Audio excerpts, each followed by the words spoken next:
கண்ணு தொடச்சுக்கோ.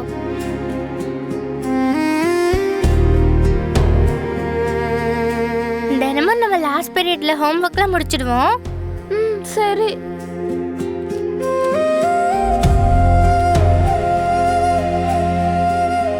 Aunty, uncle, நான் சுடர்.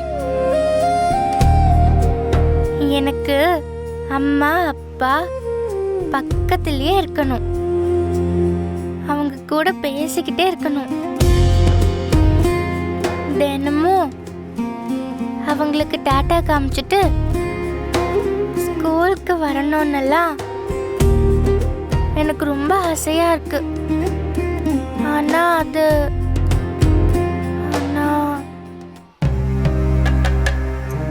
நடக்கவே மாட்டேங்குது.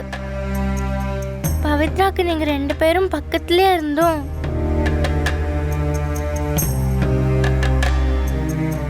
அவ பாவம் ஸ்கூல்ல வந்து அழறா. பவித்ரா பாவம், அவளை அழ வைக்காதீங்க ப்ளீஸ்.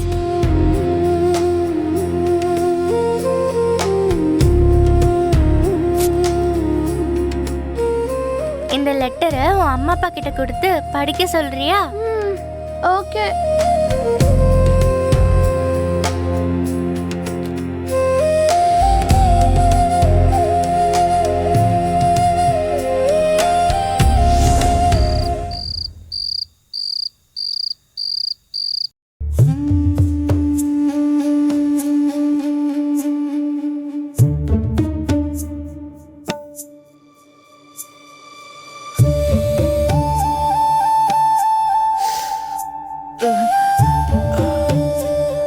ஏய் சரளா, என்ன பண்ற?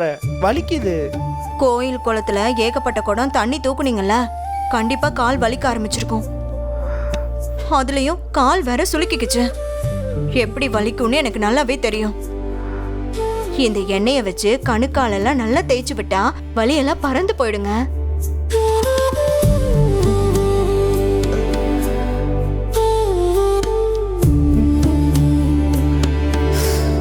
ஏய் சரளா, மெதுவா, வலிக்குது. ஏங்க, ஆ, உங்க தங்கச்சிக்கு ஒரு நல்லது நடக்கணும்னு நீங்க எவ்வளவு பரிகாரம் செஞ்சீங்க? உங்களுக்கு அபி மேல இருக்கிற பாசம் அவளுக்கு உங்க மேல இருக்குமாங்க? ஏன் இப்படி கேக்குற சரளா? இல்லைங்க, அபி ஜெயில இருந்து ரிலீஸ் ஆவாங்கிற நம்பிக்கையே எனக்கு சுத்தமா இல்ல.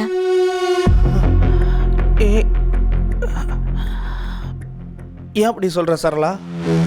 கசந்தாலும் உண்மை ஏத்துக்கிட்டு தானங்க ஆகணும். இல்லம்மா, அதெல்லாம் அபி கண்டிப்பா வெளியே வந்துருவா. எனக்கு அதுல முழு நம்பிக்கை இருக்கு. என்னதான் நம்பிக்கை இருந்தாலும் அதுக்கு இன்னும் ரொம்ப மாசம் இல்லனா ரொம்ப வருஷம் கூட ஆகுங்க.